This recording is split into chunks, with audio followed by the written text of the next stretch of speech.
If you enjoy videos like this, subscribe to the channel before the video starts. Years had passed since Ilara left her home. The small town of Navarra had changed little, but to her, everything felt different. Dust rose from the streets as the evening sun painted the buildings in gold. Ilara held the hand of a small child, her son, Aiden, who looked up at her with curious eyes. The shuttle door hissed closed behind them, and a quiet settled over the town. Villagers were still outside, whispering as they noticed her. Some faces were kind, others wary. She walked slowly, remembering the days when she had run through these streets laughing, unaware of the danger that awaited her. Ilara's mind kept returning to him, the hero who had once changed her life. His name was Kale, and she had never forgotten how he saved her during the attack years ago. She wondered if he remembered her. Had he moved on? Or had time hardened him? The town seemed alive with memory. Every corner, every alley, every shop brought back a moment from the past. She walked past the old market, noticing a faded banner swinging in the wind. Her heart ached with nostalgia. But she had no time to linger. She needed to find Kale before the night fell. Aiden tugged at her hand, pointing toward a group of villagers gathered near the fountain.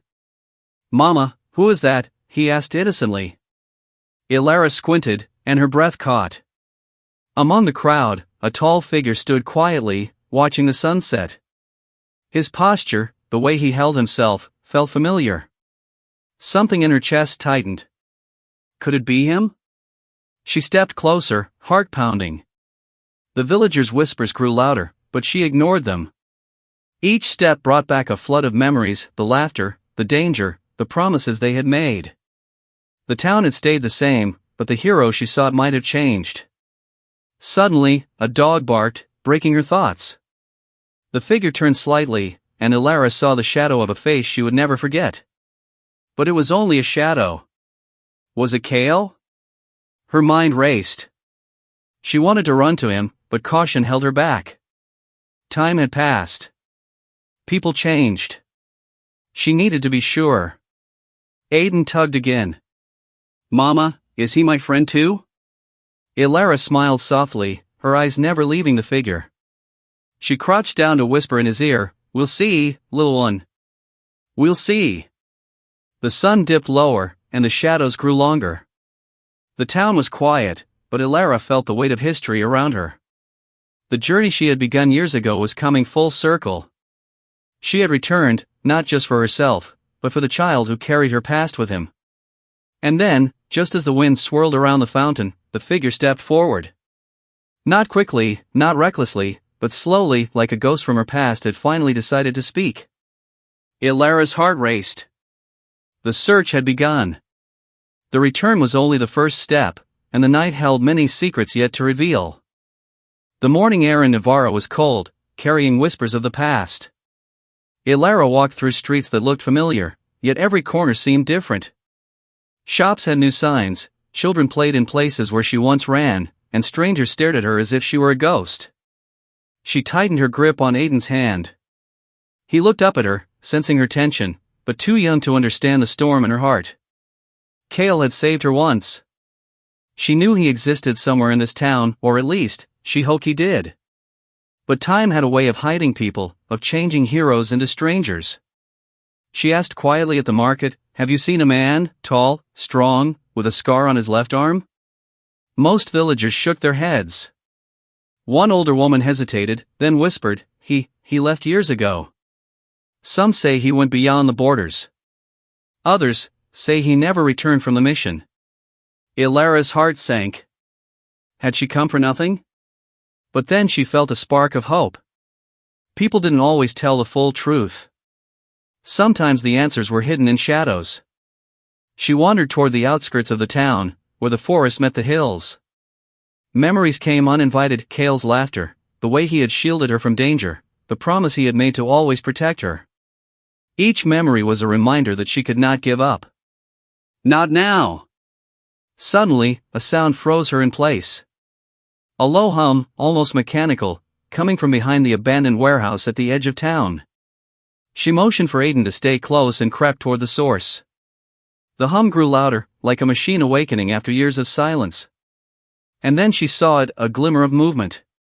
A figure. Not rushing, not hiding, just standing, watching the horizon.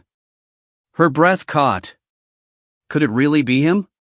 Cale's silhouette looked different, older, stronger, but undeniably him. Before she could move forward, a hand rested on her shoulder. She jumped slightly, spinning around. A local boy, barely older than Aiden, stared at her. "Don't go there," he whispered urgently. "He's not the same, and he's not alone." Ilara's mind raced. Not the same? Not alone? What did that mean? Her instincts screamed danger, but her heart screamed hope. She had come too far to turn back now. Taking a deep breath, she whispered to Aiden, "Stay close. We find him, together." The hum of the machine, the shadows around the warehouse, and the unknown dangers waiting inside made the air thick with tension. The search had begun in earnest, and every step forward pulled her deeper into the mystery of the hero she had once loved and the life-changing secrets he had carried with him. Tonight, answers would start to appear, but some truths might be more dangerous than she imagined. Night had fallen over Navarra, but the town seemed strangely alive. Shadows moved in the corners, and the hum of distant machines echoed from the old hangar at the edge of town. Ilara's heart pounded. She held Aiden's hand tightly, feeling the small boy tremble, but he trusted her completely. The figure she had seen earlier was waiting. Cale! Or at least, someone who looked like the man who had once saved her. But there was something different about him. He carried the weight of years she had never seen, and his eyes held stories she could not yet understand. "Ilara," he said, voice low, almost a whisper. "You shouldn't have come here." Her chest tightened. She stepped closer, refusing to let fear stop her. "I had to," she said. "There's no one else who can help me, who can explain." Cale studied her silently, then his gaze softened as it landed on Aiden. The boy, wide-eyed and quiet, stepped forward slowly. Cale's eyes widened in recognition, and a shadow of disbelief crossed his face. Is that?" "Yes," Ilara said, her voice trembling. "This is our son, Aiden. He's part of what we lost and part of what we must protect." For a moment, the past and present collided. Memories of danger, laughter, and promises returned like a tidal wave. Cale knelt slowly, meeting Aiden's gaze. I didn't know," he whispered. "I never imagined." A sudden noise shattered the fragile reunion. The hum from the hangar grew louder, metallic and threatening. Machines, long dormant, started to stir.